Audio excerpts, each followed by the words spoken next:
Single person in this locker room is a competitor at the highest level. So yeah, when you feel as if your backs are against the wall, you never have to feel like you got to do it by yourself. Unbelievable throw. Under pressure, sacked by Quinnen Williams. Right sideline, Usaba's got it. You look to your left and your right, you got guys out there with you that our whole point is to help each other. This one to Mims.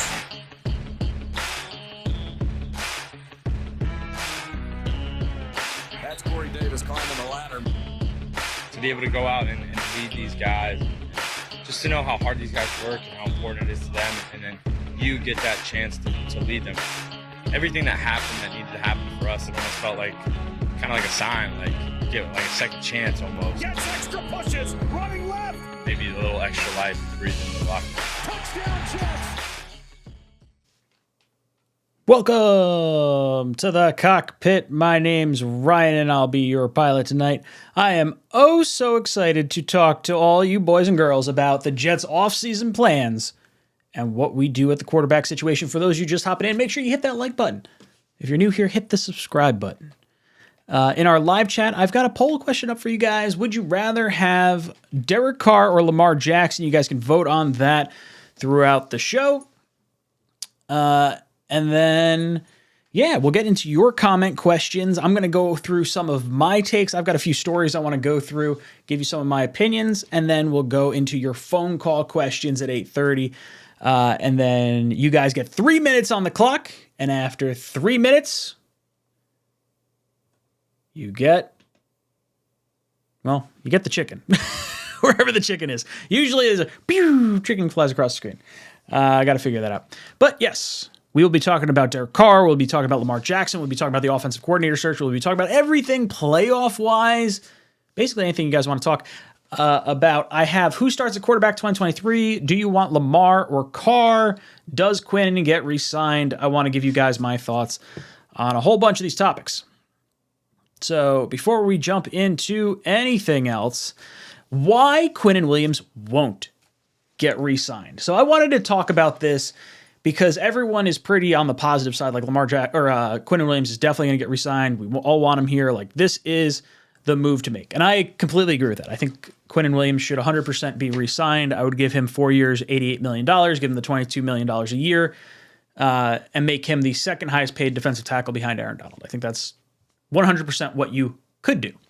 Now, my argument for why he will not be signed, I think is interesting, and I think it's valid, and I think we should probably talk about it because it could very well happen.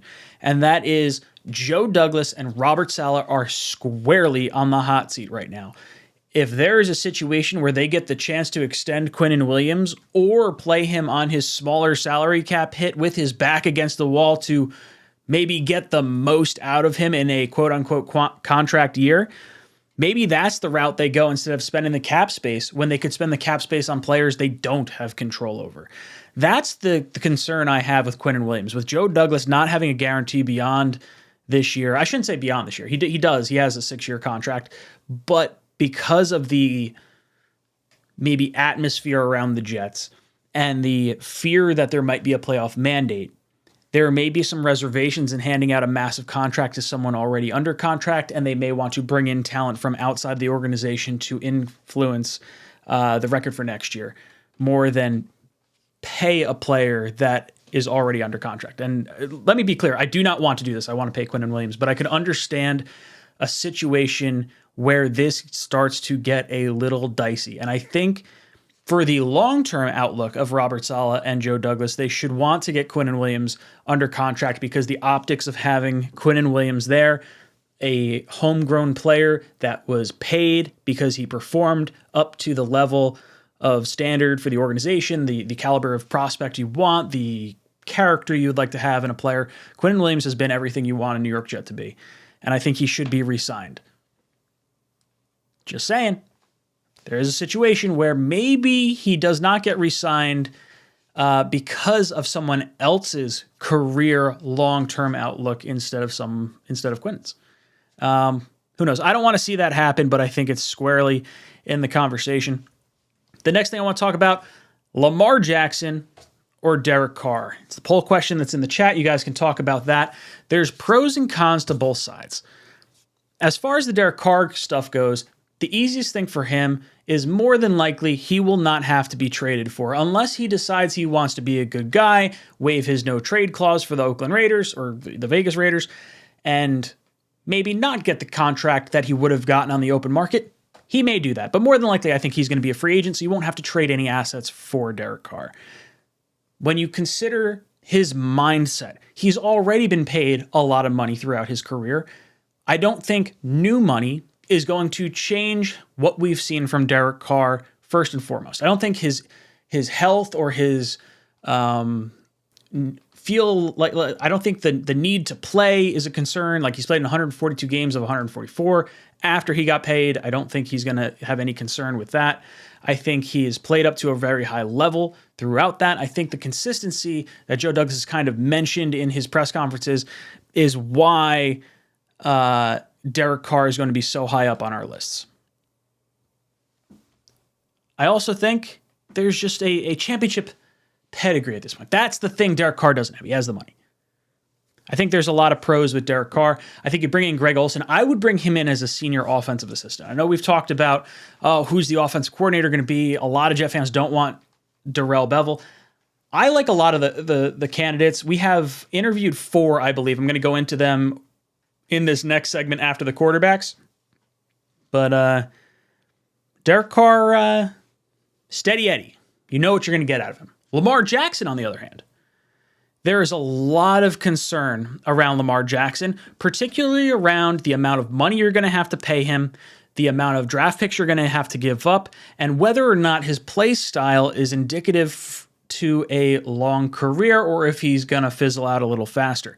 Now, he's 26 years old. He has had a very exciting career so far. He's probably the most dynamic, electric player that we have seen at the quarterback position since Michael Vick, and I think he's significantly better than Michael Vick. When you're looking at the long-term outlook, he turned down a $48 million a year deal from the Baltimore Ravens. Now, that is on average $48 million a year, but we don't know what the guarantees were, and we don't necessarily know how many years they were looking to guarantee him, because there's a situation where it could have been a contract that looked really nice, like Le'Veon Bell, where the player realized this is just a franchise tag in disguise of a contract. And it's something that maybe the Jets may implement with Quinnen Williams as well.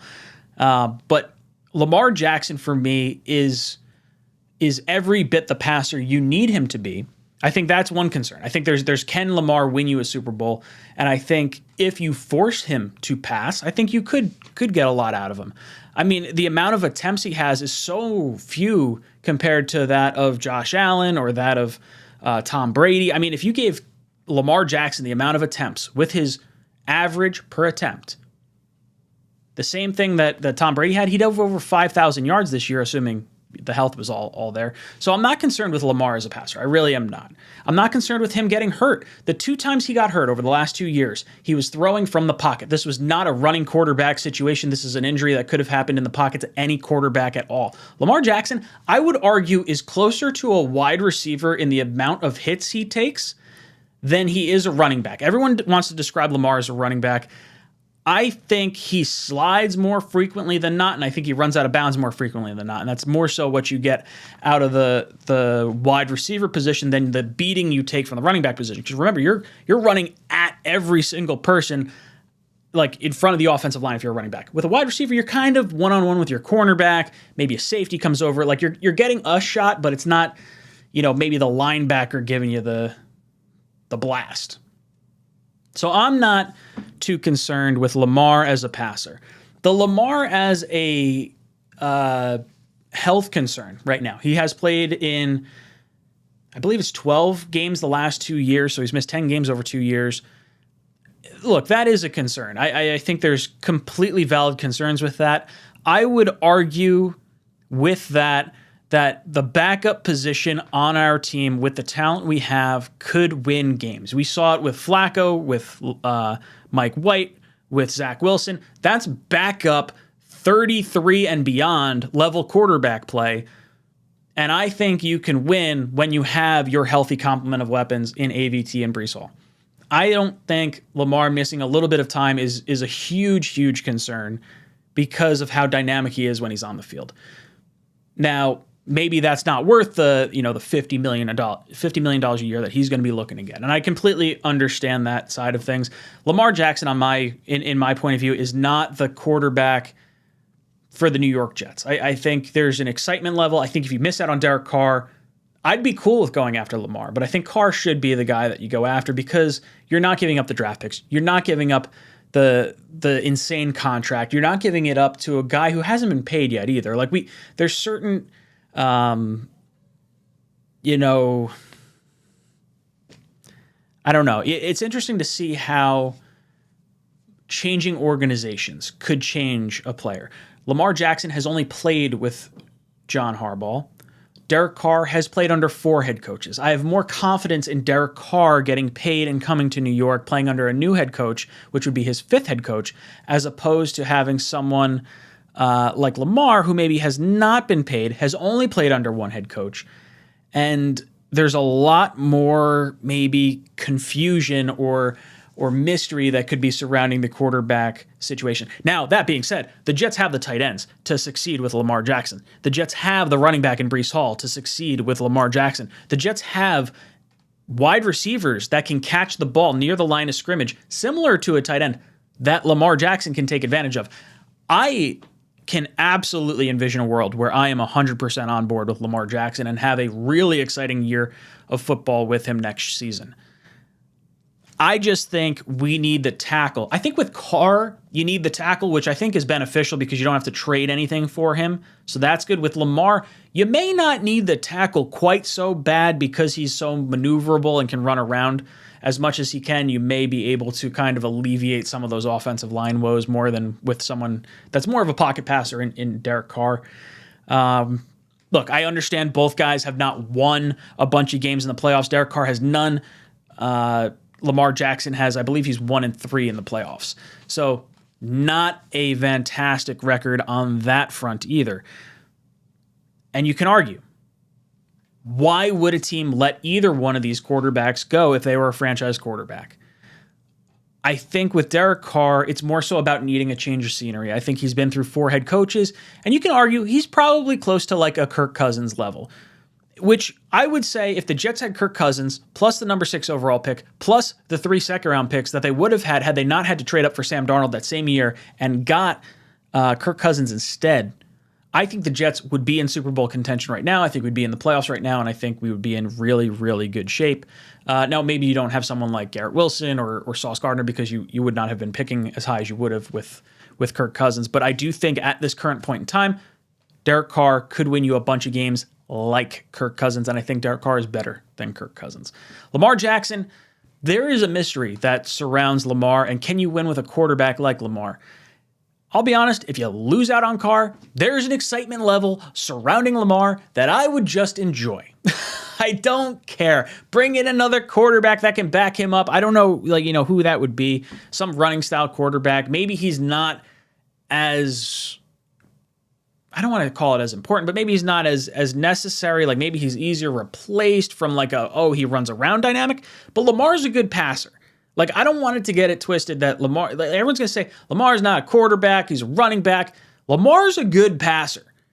A lot of that passing does open up because of his running game, but that's what makes him so lethal in an offense with Breece Hall, Elijah Moore, Garrett Wilson, the 2 tight ends we have. The Jets have a really good team for Lamar, and I think it would be the best team that he has played on with the weapons he has, and I think it's a really good defense as well, as we have seen with all our rankings and everything. So overall, I would take Derek Carr. Lamar Jackson, probably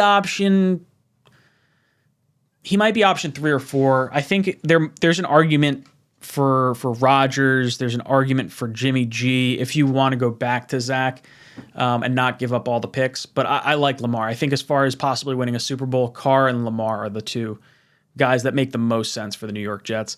As far as our offensive coordinator situation goes, the Jets have interviewed 4 offensive coordinators or are expecting to interview 4 offensive coordinators that, over the next few days. Joe Brady from Buffalo, Kevin Paluta. Paluta, is that right? Patullo, is he a quarterback coach from Philly? Let's go through it. Let's do this. We'll go through all the coaches we're currently looking at. This is one, Darrell Bevell. This is the guy that the Jets have most recently want to talk about. We're going to talk about Marcus Brady, who the Jets have interviewed. We're going to talk about Joe Brady. Maybe the Jets are trying to find Tom Brady because they're looking at a whole bunch of Bradys here, right here. And Kevin Patullo. So right now he is the passing game coordinator for the Philadelphia Eagles. He has been a quarterback coach once in his career. That was the 2015-2016 season with the New York Jets. Aside from that, he has really only been an offensive analyst, a wide receivers coach, a passing game coordinator, and I don't particularly like this. I would not sign Kevin Patullo, and that is because he does not have any offensive coordinator experience. For me, this is not the guy I would go after. I think if you're going after someone on the Eagles coaching staff, Brian Johnson would be the guy you'd want to go after. He has coached and been an offensive coordinator 3 different times at the collegiate level and was the youngest offensive coordinator in college football history. And he has Jalen Hurts playing to an MVP level. If the Jets were to go after Lamar Jackson, Brian Johnson, the quarterback coach, ahead of Kevin Patullo would be where I would go here. As far as Joe Brady is concerned, Joe Brady this past year was the quarterback coach for the Buffalo Bills. He was the offensive coordinator for the previous 2 seasons with the Carolina Panthers. You guys will remember Joe Brady from my mock-off season a few years ago. I had Joe Brady as one of my favorite people for offensive coordinator because of his time with the Saints, because of his time as the passing game coordinator with the LSU Tigers. I think there's a lot of success that Joe Brady could have in this league. I just don't know if he's developed enough to be the offensive coordinator we need. We don't have any knowledge of him developing a quarterback in his time at any of his stops, whether it be at Penn State, New Orleans Saints, at LSU, the Panthers, the Bills. No developing of a quarterback there. But I think he has the workings of being a very good offensive coordinator in the future. But as far as trying to develop someone, I don't know if he's the guy. And we've talked about having someone that has a little bit more of an offensive line background. And Joe Brady's not really that guy. As far as Marcus Brady, this is the first time I've actually heard of Marcus Brady from like stretching things out here. This is the first time I've heard of Marcus Brady. I have not tried to dive into him too much, but he was the offensive consultant for the Philadelphia Eagles this past year. He was the offensive coordinator for the Colts for 2 years under Frank Reich. He was the quarterback coach for 2 years under Frank Reich, and was Reich there in 2018? I think he might have been. So he was assistant quarterbacks coach, and offensive coordinator under Reich. Obviously, Reich wanted to increase his importance throughout his time there, and then he became an offensive consultant with the Eagles. I don't know a crazy ton about him. Now, he was offensive coordinator for 2 Canadian football teams, the Montreal Alouettes and the Toronto Argonauts. I think for me, he's probably a little green for where I would like to be as far as an offensive play caller is concerned.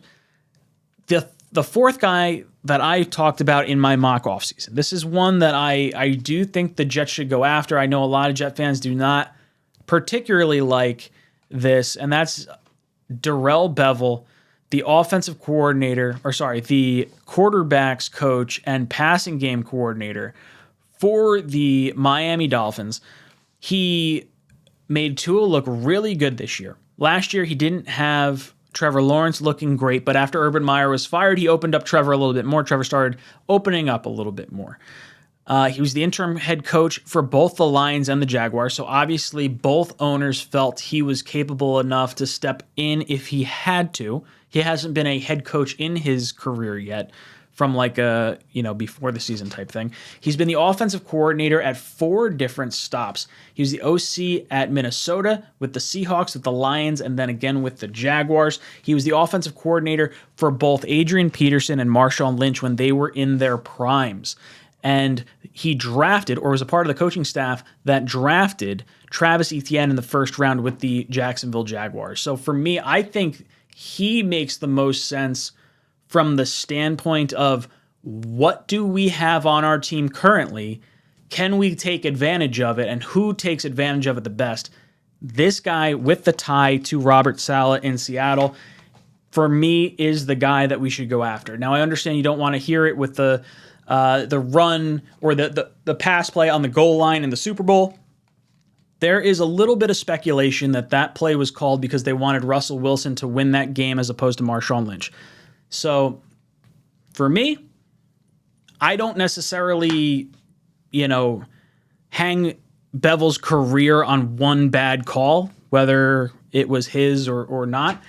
But I think he could provide us something, and I think he's more than likely the guy that's going to come in. Now, I really like Greg Olsen. I have not seen him come up as someone we have interviewed so far, but I do think there is a legitimate possibility that he winds up being the guy, and we try to bring in Derek Carr. But I think he would be more so suited for a senior offensive assistant with Carr, and then have an offensive system developed around the players we have in-house with Bevel. I think that, to me, might make the most sense.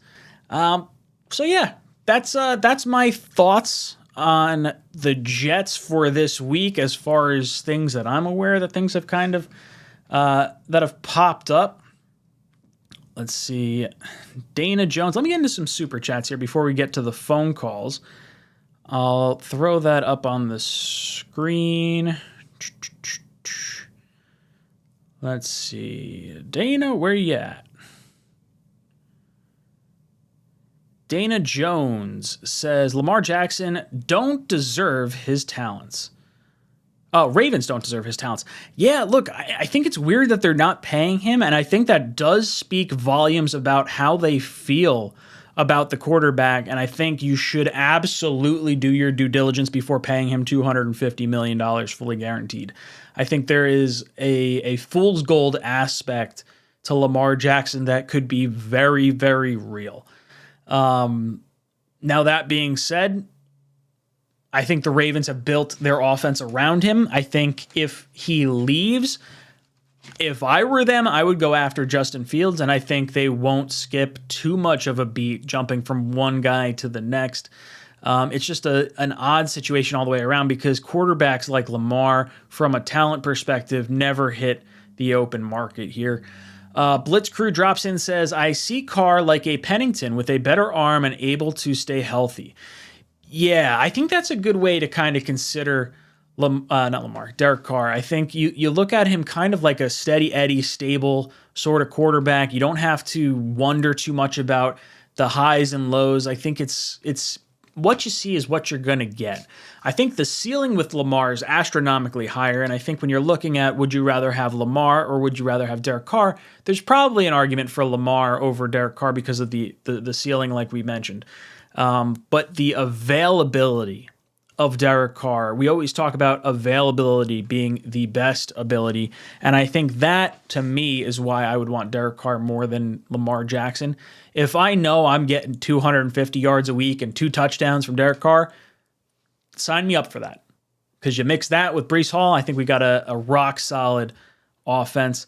Edward Ziff drops in, says, Mike Westhoff said, sign Derek Carr. It's a no-brainer. Yeah, I think there's probably going to be a lot of speculation around Carr to the Jets, and I think he probably has his finger on the pulse as well.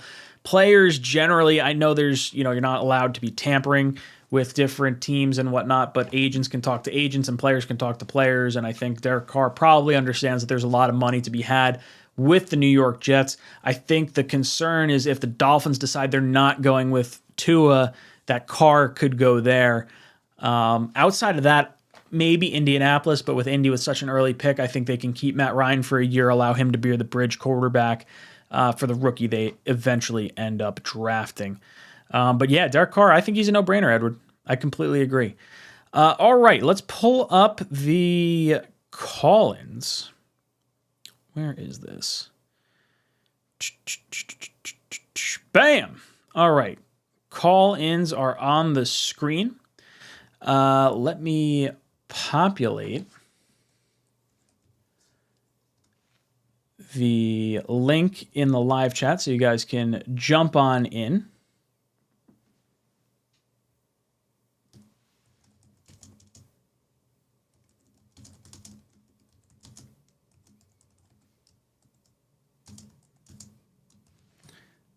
All right. Bam. That is in the chat. You guys can click on that. I'm going to pin that up in the live chat, so you can click on that. I can have up to, I think, 10 people in the queue. If it has you connecting or whatever, just hang tight. I'll add you in. We'll go 3 minutes at a time, and then we will eject you. Harry W. Harry W. drops in. Harry W. says, do we wait for an offensive coordinator before we get a quarterback? We should absolutely have an offensive coordinator signed prior to needing to sign any of these quarterbacks. You're talking about Derek Carr being the first guy that you're going to try and sign, and that's February 15th. If we don't have a quarterback coach and offensive coordinator and senior offensive assistant by a month from now, we might have some more problems than just the quarterback. So I would say OC first, quarterback second. Thank you so much, Harry, for the chat. All right, we've got a few guys hanging out here. My first one we're going to go to Jake. How you doing tonight? Welcome to the cockpit. Good evening, man. How you doing?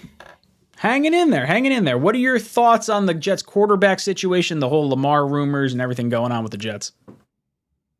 More shocked as to why we're not talking about Aaron Rodgers right now. I mean, I'm just going to make this very clear and fast. Lamar Jackson is Michael Vick. Michael Vick did not win a Super Bowl. Michael Vick was all a show. Michael Vick gets injured. Lamar Jackson, for 2 seasons, the most important parts of the season, has not shown up. His mommy's negotiating his contract. You want to give this guy $250 million guaranteed? Lamar, get a real agent. Don't put your mommy on there. I know she's a lawyer. Get a real agent. Give up 10% of your contract and move on. Otherwise, no one's going to want to negotiate with you. This is why the Deshaun Watson contract has caused so much controversy, because his mommy's sitting in that room saying, give me the same thing, and Eric DeCosta's like, we're not doing this anymore. That's why they're having the struggle with this. Second, Derek Carr. Sorry, guys. He's won 0 playoff games. He's been to 1 playoff game. His one magical year, he broke his fibula. I'm sorry it happened. There's a reason why let's not forget this, people. John Gruden wanted Kyler Murray. A lot of people forget that he wanted Kyler Murray. So he got forced into Derek Carr again. And they just kept kicking the can down the road. And as much as I think Josh McDaniels is a scumbag, I give him a lot of credit for saying, you know what, this guy's not good. And I give him a lot of credit for doing it. I think somebody is going to get Derek Carr. I think the Miami Dolphins will still try to get him because he can't play in cold weather. He's played in warm weather his entire career. So anyway, I want to make my point fast. Nathaniel Hackett, who he's getting paid all the money from Denver right now, played with Aaron Rodgers. Him and LaFleur didn't get along. He liked playing with Hackett. You got 2 years with Saleh in that defense and that system. Let them run what they want. And in 2 years, we give up, a first rounder, and conditional second round to first. I would give 2 first-round picks. You got 2 years, win now. If it doesn't work out, start over in 2 years and get a drafted quarterback. And that's what I think we should do. So Aaron Rodgers is an interesting thought process. And I think if they believe in Zach, I think there's definitely I think you should go for Aaron Rodgers, because I think there's definitely a connection with LaFleur and Saleh. The thing I would say is Hackett went to Denver, and Rodgers had every opportunity to follow Hackett there. Denver was going to trade for a quarterback. Aaron Rodgers decided to sign a contract extension with the Green Bay Packers. So I'm not necessarily sure Rodgers following Hackett is a given, and I think that's the concern I have with that. But I do think if you believe in Zach Wilson, Aaron Rodgers should be considered one of the top priorities. I think maybe you consider Jimmy Garoppolo first if you want to go back to Zach a little earlier, but Aaron Rodgers provides you the most likely shot to the playoffs and the Super Bowl because of the caliber of quarterback that he is. I think when you're talking about Lamar Jackson, I think he's significantly better than Michael Vick. I really do. I think Vick took a lot of shots. I don't think Lamar takes those same hits the same way. I think it's fair to 2 shots to the knee. Can we please just get past this argument? His two injuries the last 2 years. He's got an ankle and he's got a knee. Neither one of them happened while he was running. They happened in the pocket. It could happen to any quarterback. I'm sorry, but that's not something that I'm concerned about in the pocket. It's the unnecessary shots like you worry about with an RG3, right? Like he's running, he takes a whack to the knee. Big concern. I was listening to Cowherd earlier today, and they were talking about how like big players pretty much at some point in their career will miss a season. Tom Brady misses a season. Saquon Barkley misses a season. Adrian Peterson misses a season. It does happen over the course of a good player's career because they're playing for so long in a violent sport. It's going to happen. Now, do you think Lamar has enough, oomph to get you into the Super Bowl? I think that is a valid concern. And are you going to pay him $250 million? That is a big concern. I wonder if Lamar is going to end up getting a deal that's like 2 years, $60 million a year. And then they add like some fluff void years on the back end to make it make sense. But then he's getting more guaranteed money during the explosive part of his career right now than maybe a team would be willing to give out over a duration of years. I don't know. Carr for me is the stablest of stable. Like if the Jets had baseline above average quarterback play, which is what I believe Derek Carr can provide you, the Jets are in the playoffs and probably competing for a Super Bowl right now. I think if the Jets had below average quarterback play, there's a really good shot they're in the playoffs right now.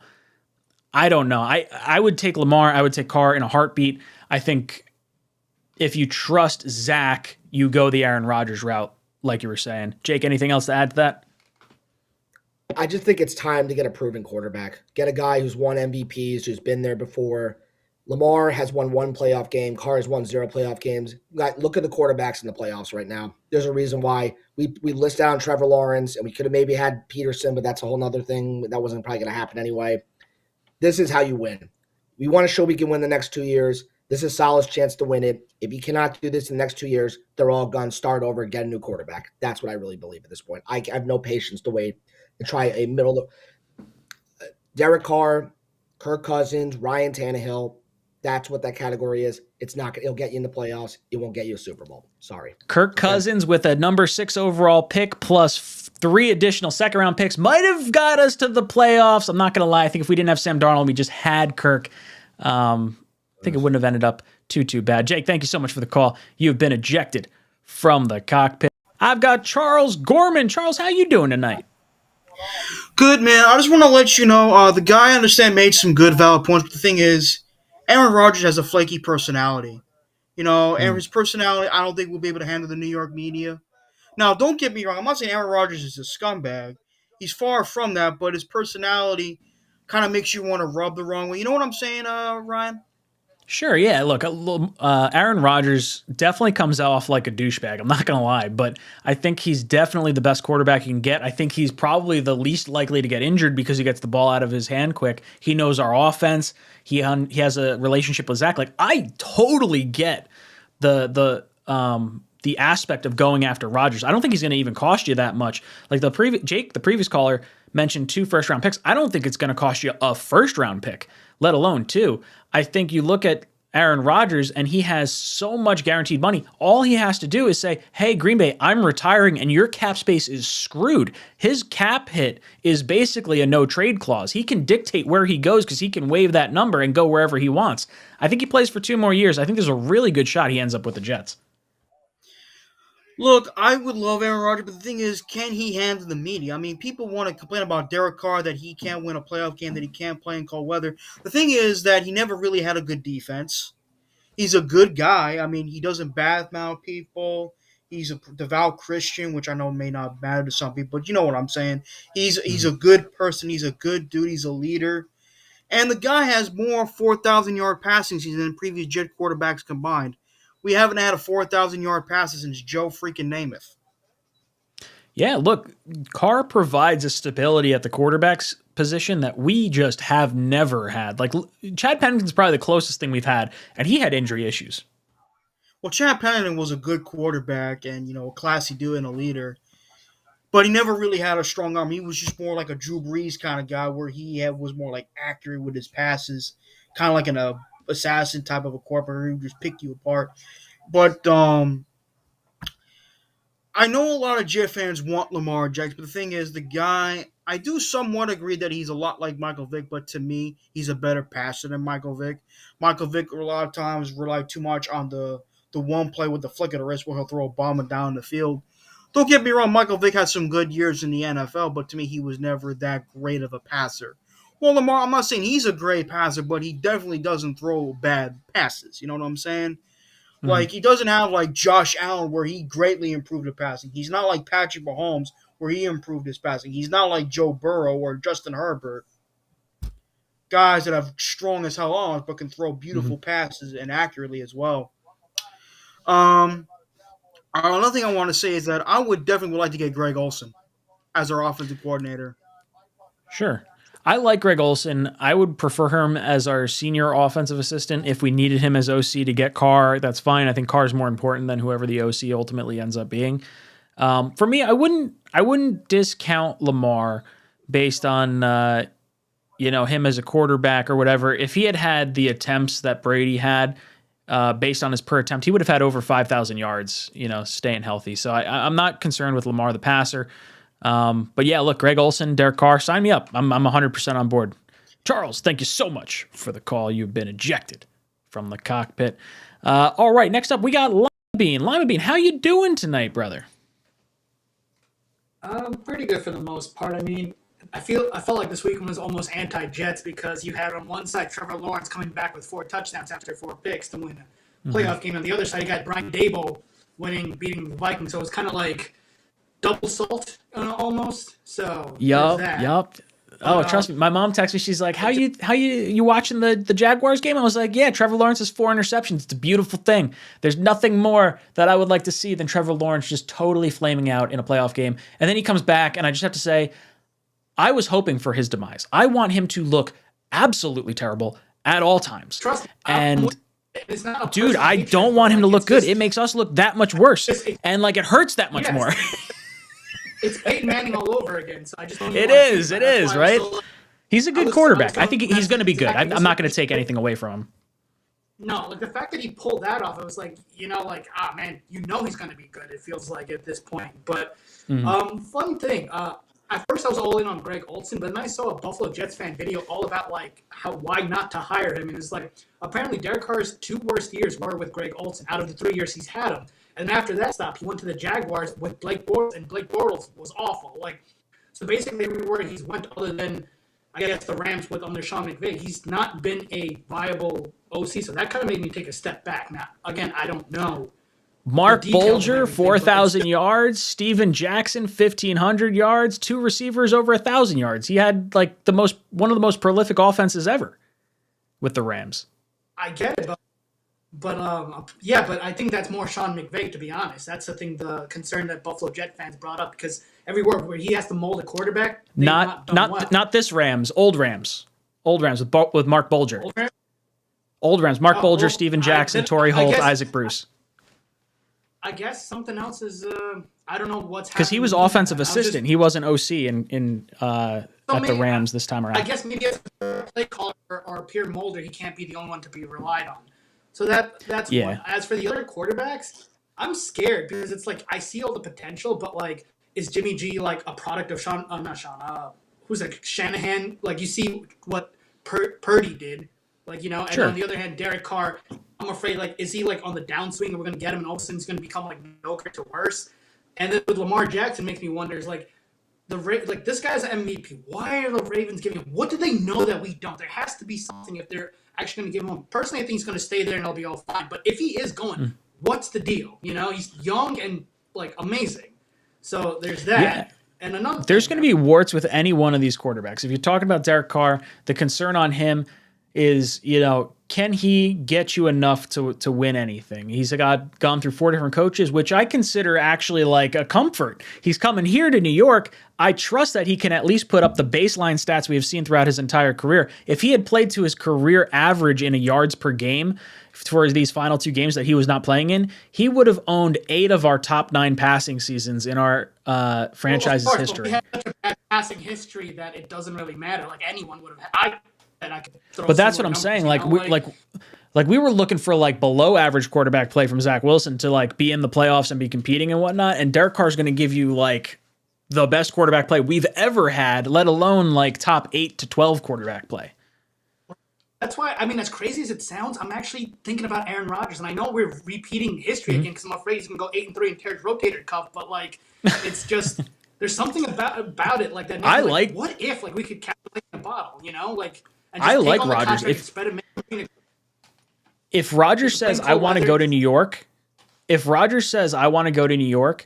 I'm all on board. I like 100% because I think it gives you time with Zach Wilson, and I think Rodgers is the best quarterback of the bunch to win you a Super Bowl compared to Carr or compared to Lamar. He's not going to give you the longevity, obviously, of those two guys, and I think that's like that Wilson could still explode. Yeah, like he's the perfect bridge quarterback, not only for high end play, but whoever you bring in after him, whether it be Zach or somebody else, great mentor. He won't like overstay his welcome. But the last two things is we got to double down on offense this offseason because out of the top 10 offenses, like 8 or 9 of them are in the playoffs, but out of the top 10 defenses, only 5 of them are in the playoffs. It's just an offensive league, and we got to instead of dealing with the nooks and crannies of the defense, we just got to go all out on offense because that's the way it is. And you brought up the whole Darnold thing. Like if we didn't trade up for Darnold, we might be in the Super Bowl contention with Kirk Cousins. I would have to correct you on one fact. We had Mike McCagnon making those picks. You know he's only going to draft defensive tackles and safeties with all those first and second rounds he gave up. Like he's I just don't believe in Mike McCagnon as a drafter or as a GM. That is entirely plausible. And then those 3 second-round picks wouldn't have mattered at all.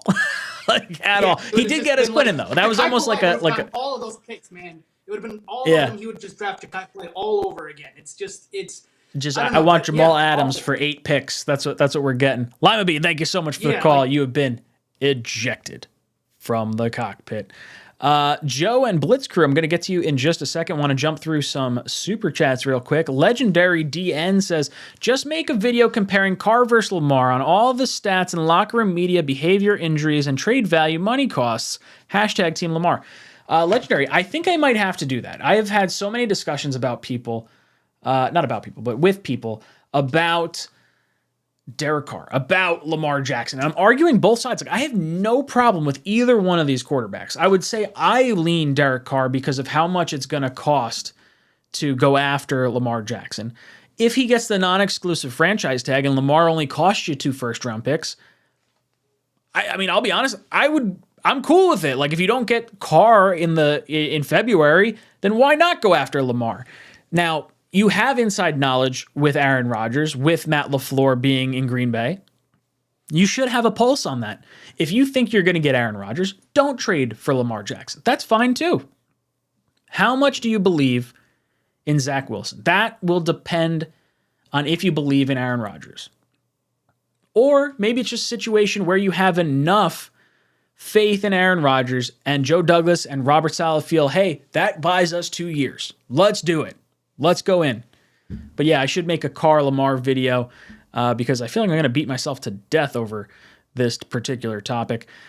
David, Scottish New York Jets fan, says, Derek Carr, I believe, would be a great signing, very seldom injured, stays on the field, plus I think he'd also like our style of offense. Yes, I think he won't have to do too much. He can throw it near the line of scrimmage, have high completion percentages, hand it off to Breece Hall. The offensive line will be improved because we have the assets and we have the draft picks to be able to address it. I would like Derek Carr. He's my top option. I completely agree with you, David. All right, our next guest up is gonna be Joe. Joe, how you doing tonight? Hey, Ryan, how you doing? I'm hanging in there. How you feeling about the quarterback situation and all these rumors surrounding Lamar and Derek Carr?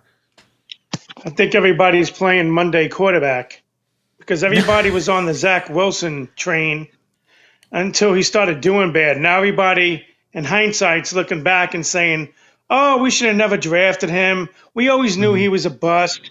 Now they're going to Lamar Jackson. If that's the case, we should have went after Deshaun Watson if we had any doubts. Well, we were going to. We 100% we were gonna go after and 100% get Deshaun Watson. As soon as the allegations came out, that went off the table. The Jets had all the picks to go out and get him, and they made the call. It was 100% going to happen. Watson wanted to play for Robert Saleh as well. So I was 100% sure that was a done deal. Yeah, me and you were talking about it with those 20-plus allegations. That's what did him in. Oh, yeah, 100%. Yeah, look, I'll be honest. There's no way I believe Deshaun Watson. I don't care what the criminal courts say or anything like that. When you have that many allegations against you, like there's smoke, there's fire, dude. Like I'm sorry. That's just I'm off on that. I'm glad we went. Absolutely. I shouldn't say I'm glad we went after Zach, but I'm glad we didn't go after Deshaun because of the contract and because of the draft picks and because of everything that went on. Listen, what we should do is, some of your guests mentioned this, we should go after Aaron Rodgers. We might as well go after the best. He has a couple years left in the league. All right. We know he's one of the greatest of all time. We might have to give up maybe 2 second-round picks, maybe a 4th-round, 5th-round pick included, 3 picks overall. But it'd be worth it if we could train Zach Wilson. Like you said, they have some kind of rapport with each other. And maybe Zach Wilson turns out to be at least somebody like a Kirk Cousins. Yeah, look, that would be 100% worth it. If the coaching staff really honestly believes in their evaluation that Zach Wilson can be a good quarterback, everything's there. And then Aaron Rodgers for 2 years, I'm all about it. I'm cool with rolling with go up to Aaron and say, "Hey, look, we're going to use you for 2 years. We want to eventually go back to Zach. Let's be upfront and honest. Let's do this." I think he's all on board. I think he retires after that, and I think he tries to win a Super Bowl. I'm on board. I think that's the route I would go if you could make it happen, because I don't think he's even going to cost you 2 seconds. But if he did, who cares? It doesn't matter. You need the quarterback. That's really all you need at this point. Listen, we got all the pieces to go make a deep run eventually if we had a competent quarterback. Borderline elite play or elite play. My point is this, though. In the offseason, we're going to have to make a lot of changes again. The offensive line we got to address. We got to address the safety position. We got to address maybe once again maybe the defensive line, because we're probably going to do some cuts and go from there. Yeah, look, the Jets are going to have a lot of opportunities to try and improve this team. I think the offensive line play, I think the quarterback play, I think the offensive coordinator play as well. I think everything all together is going to increase the Jets' likelihood of making the playoffs next year, and I think we're going to be pleasantly happy with where we end up. Joe, thank you so much for the call. You've been ejected from the cockpit. All right, we got Blitz Crew up. Blitz Crew, how you doing tonight? I'm doing well. How you doing, Ryan? I'm hanging in there. How you feeling about all the rumors surrounding Lamar and Carr? I'm very pro Carr at this point. I love Lamar, I think, but anytime the Ravens say they have questions, that's a red flag for me. And obviously what we're going to have to give up for Lamar is going to be way different from what we're going to have to give up with Carr. And let's face it, Carr was probably going to just force his way out so he can just come as a free agent, so no draft picks in that. I'm all on board on Aaron Rodgers as well. Honestly, I want a veteran quarterback, someone that could put Zach on the bench and let him watch whoever. And if he develops. Otherwise, so be it. But at the end of the day, Carr seems like the least investment, lowest floor. So right now we can rebuild our line, with our defense, we should be able to really make a run. Now, I guess my next thing is, okay, quarterback. This debate's going to be going on until Carr, until the what is it, the 14th? Yeah, it's February 15th, I think, is when he's 15th. Available. Yep. So I guess my big question is next question would be offensive line draft. Okay, we're probably going to go O-lineman. Hypothetically, if Becton is in play, okay, say he's healthy, he can actually play. Should we be using AVT and flex him out to the tackle spots or something like that to either shift him out to a tackle and let one of these young OTs develop, or I don't want to put whatever veteran we get on left tackle and protect our franchise's blind side? So best case scenario, let's say they believe in Becton. I think the move would be to draft the tackle at 13. And I think you start the camp with, hey, Becton, you're going to be on the left-hand side. We're going to have an open competition. If one plays better than the other and the other left tackle winds up doing it, so be it. Becton, you're on the right-hand side. I think you have Mitchell back up Becton. I think that is the best way to use your assets in an efficient standpoint, but it's incredibly risky because of Becton's health. I think that is the part of the whole equation that scares me. If the Jets wanted to go all in on the picks they've already made, I think you don't sign a free safety and you allow Ashton Davis to start. I think you don't sign a replacement for Corey Davis and you allow Denzel Mims to start. I think you roll the dice on Zach Wilson, long term, and I think you roll the dice on Mekhi Becton at one of the tackle positions. And that is an incredibly big gamble. but I think there's an incredibly high payoff if you actually hit on all those players. Okay, before my time runs out, Becton, do you think he'll do better if he's pushed inside? Maybe go left guard, also one other thing before my time runs out is I was hoping to see those likes go up a little bit. I love it, guys. Hit that like button. We got over 200 people in here. Hit the like button. Show some love. Mekhi Becton, could he move inside? He's 6'7". I don't know if someone that big and that long can do that. I would certainly be willing to try, especially if you could bring in a right tackle in free agency. You draft a left tackle, and now Mekhi Becton's almost like your swing tackle anyway. I think there's a gambling situation you could roll the dice on with. Let's say you go the number 13 pick with the left tackle. You got Tomlinson at left guard. You got McGovern if you bring him back at center. You have AVT right now at right guard, and you have Becton hopefully at right tackle.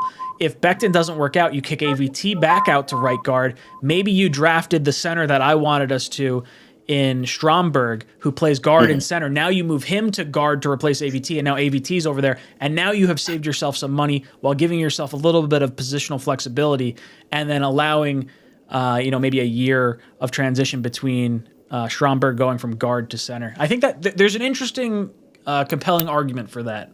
And I think I'm overly cautious as to why I'm not relying on Becton. But that's a good thought, Blitz Crew. Yep. While we got the AVT flexibility, we might as well take advantage of it. Use them as our Becton insurance. Absolutely. Blitz Crew, thank you so much for the call. You have been ejected from the cockpit. All right, next up, we got Broadway. Broadway, welcome to the cockpit. How you doing tonight, brother? Can you hear me?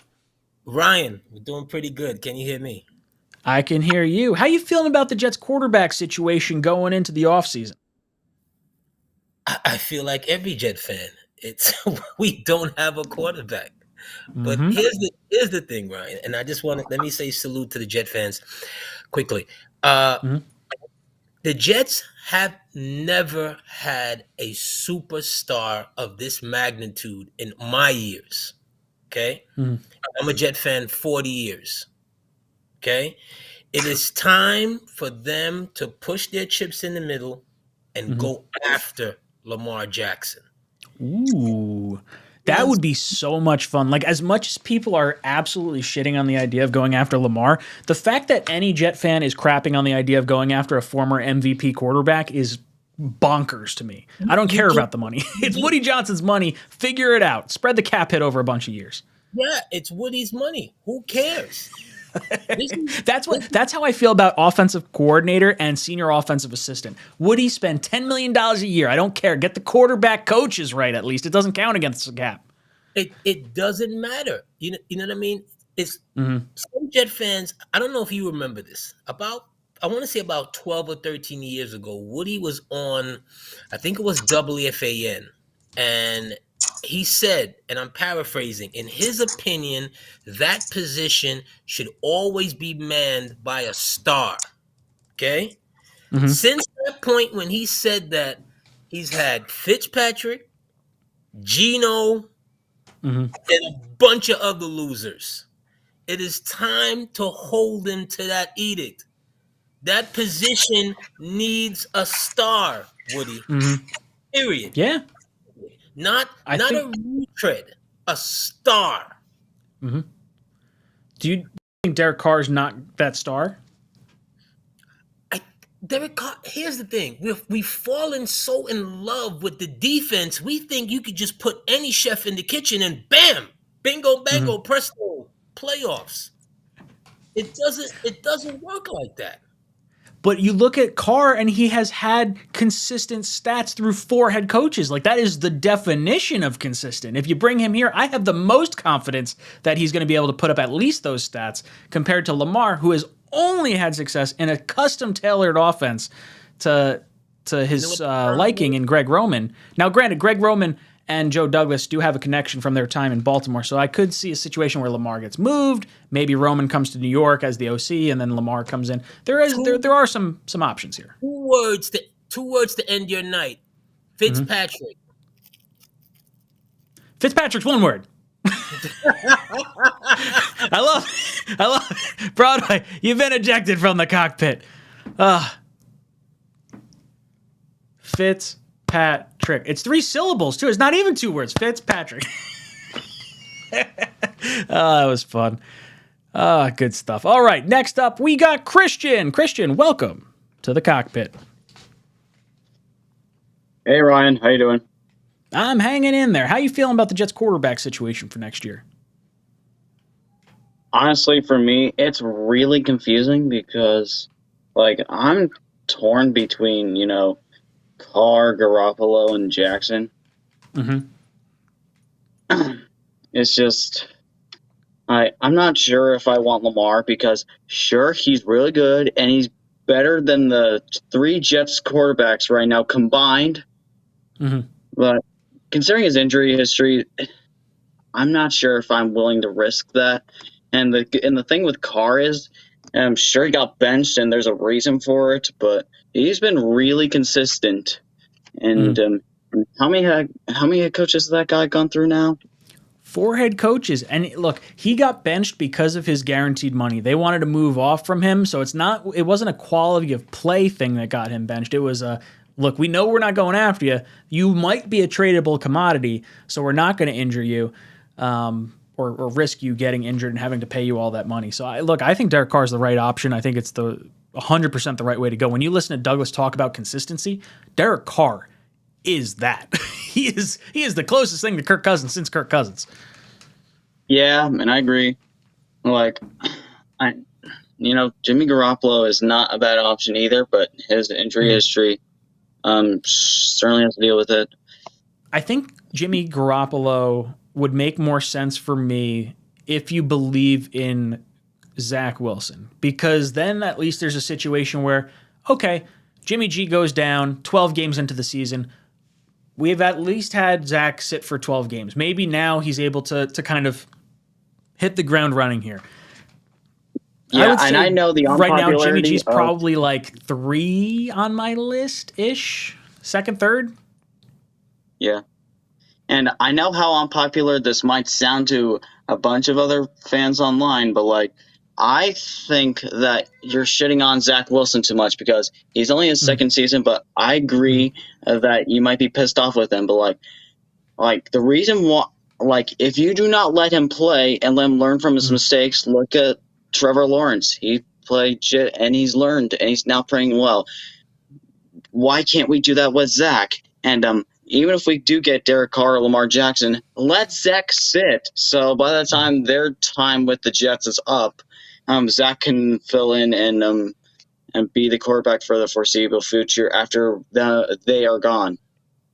I don't think Carr or Lamar lends themselves to Zach ever taking over again. I think in that situation you trade Zach Wilson because I think it's more so for him, not for anyone else at that point. It's not based on the Jets. If you go after a Brady or a Rodgers and you have 2 years of competent quarterback play and then you want to go to Zach Wilson, then 100%, yeah, absolutely. I don't think Zach Wilson's story necessarily has to be done.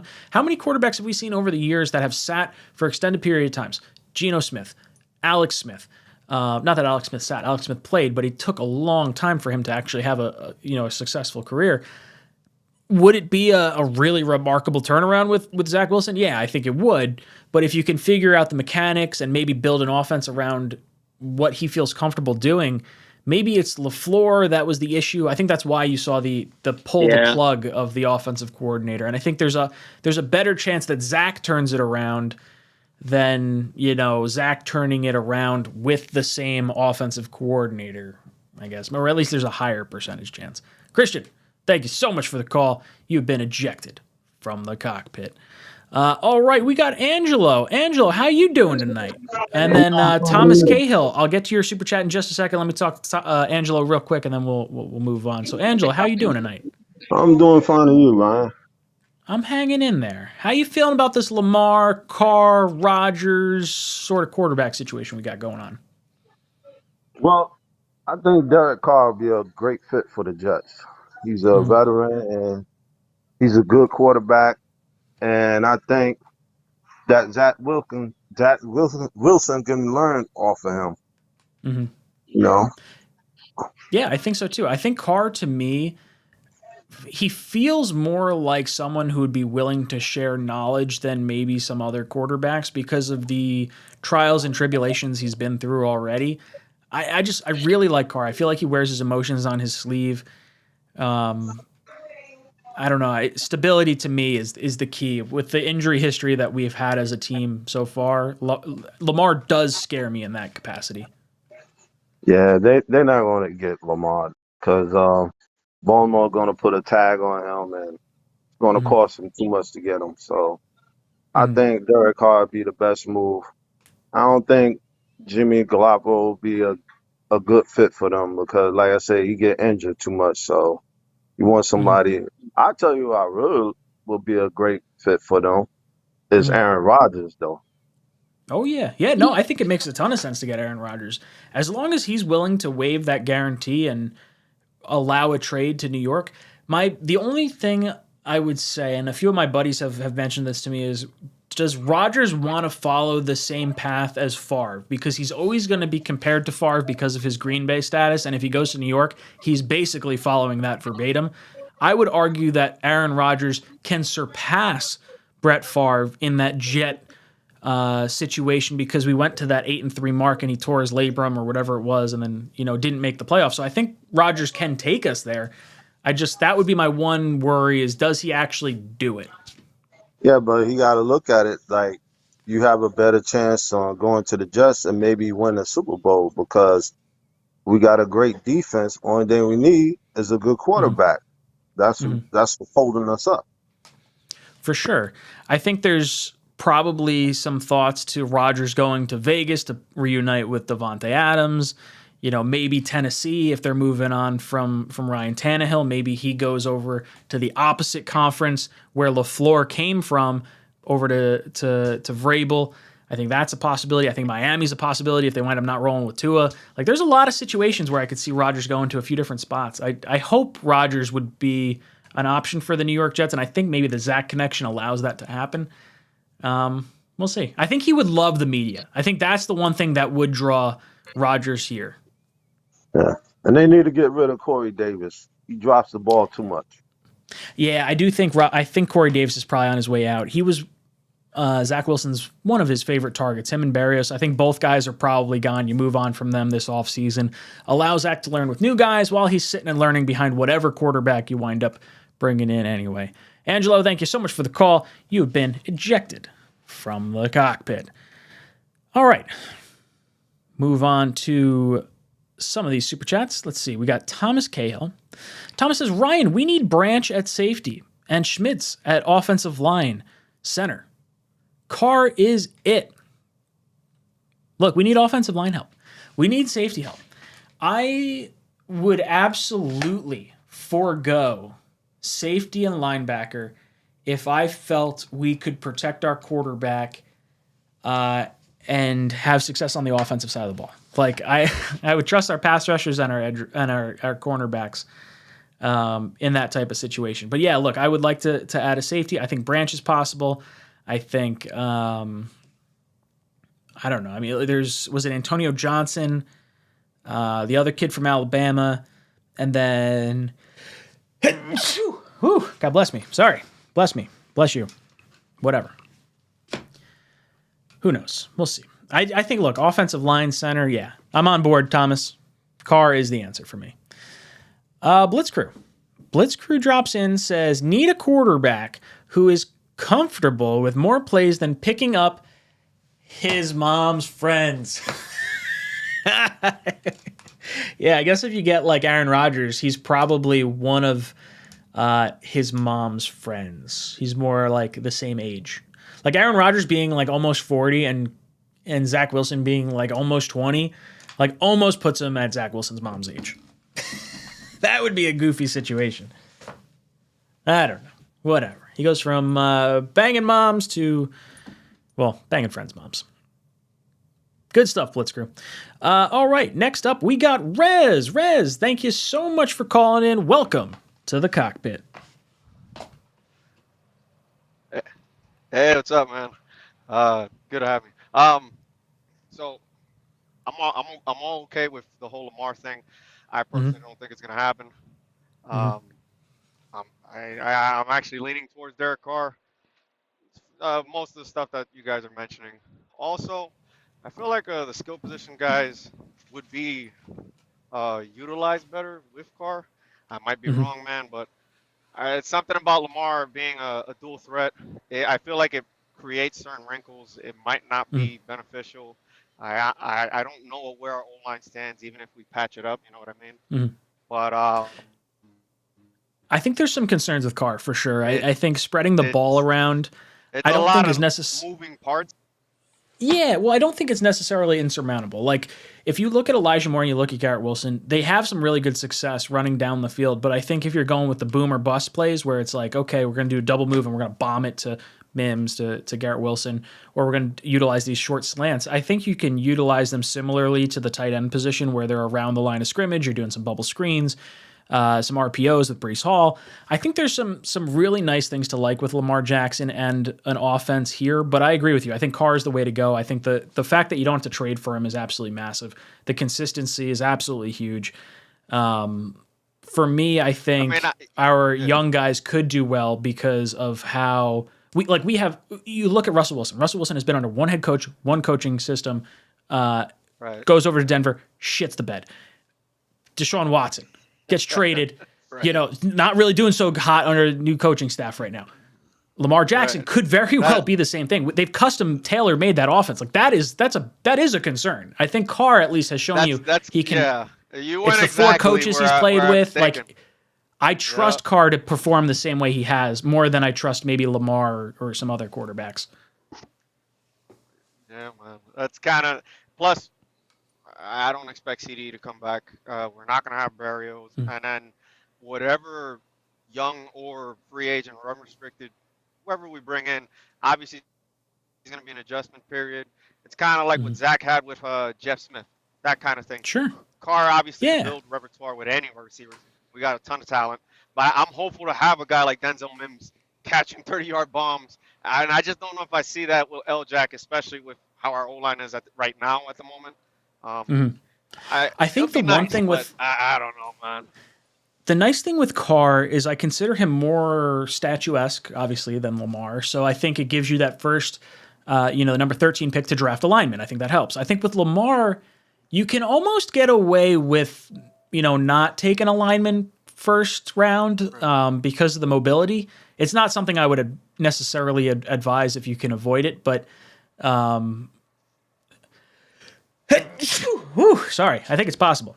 I think that is a weird, bless me. Thank you. I think that's a possibility, but I do agree. I think the offensive line's a huge area there. Rez, thank you so much for the call. You have been ejected from the cockpit. Boys and girls, not too shabby. We've got 240 people in here. Make sure you hit that like button for all you hanging out here. I'm actually going to go watch the playoff game. I've hit that point in my night where I've kind of hit a little bit of a wall. I'm not feeling 100% fantastic. Green Bean, I see you in the chat. I'll see you tomorrow. Make sure you head over to Green Bean's 10 o'clock mock. It's happening tonight at 10 o'clock. But I'm gonna bid you guys adieu. I'm not feeling 100% great right now. I'm gonna go hang out, watch a little football, and I'll see you guys here tomorrow. It's been a lot of fun. Guys, let me know your thoughts in the comment section down below. And as always, go Jets. I think every single person in this locker room is a competitor at the highest level. So, yeah, when you feel as if your backs are against the wall, you never have to feel like you got to do it by yourself. Unbelievable throw. Under pressure. Sacked by Quinnen Williams. Right sideline, Usama's got it. You look to your left and your right, you got guys out there with you that our whole point is to help each other. This one to Mims.